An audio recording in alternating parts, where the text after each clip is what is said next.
Sweet potato ఒక simple route vegetable అనిపించవచ్చు, కానీ దాని వెనకాల చాలా డీప్ స్టోరీ ఉంది. Journey of traditional nutrition and love. మన పాత రోజుల్లో ఇంట్లో స్నాక్స్కి స్వీట్ పొటాటో వాడేవాళ్ళం. గ్యాస్ లేని రోజులైతే బొగ్గులో కాల్చుకొని పిల్లలకి తినిపించేవాళ్ళు. ఆ రోజులే వేరు.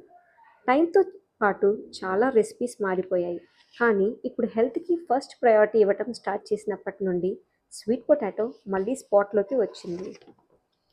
స్వీట్ పొటాటోలో స్వీట్నెస్ న్యాచురల్గా ఉంటుంది. ఈరోజు ఎప్పటిలాగా గులాబ్ జామున్ కాకుండా స్వీట్ పొటాటో గులాబ్ జామున్ చేశాను. Half KG boiled sweet potatoes mash చేసి అందులో 2 కప్స్ మిల్క్ పౌడర్ ఇంకా కొద్దిగా నెయ్యి వేసి చపాతీ పిండిలాగా మెత్తగా కలుపుకొని పక్కన పెట్టుకోండి. దాన్ని మళ్ళీ చిన్న చిన్న బాల్స్ కింద చేసి పక్కన పెట్టుకోండి.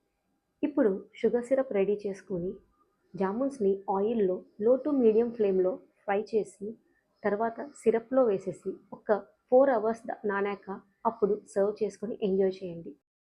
చూస్తున్నారు కదా, స్వీట్ పొటాటో చేస్తున్న ఈ గులాబ్ జామున్ ఎంత జ్యూసీగా టేస్టీగా ఉందో. రెసిపీ నచ్చినట్టయితే లైక్, షేర్ అండ్ సబ్స్క్రైబ్ చేయడం మర్చిపోకండి.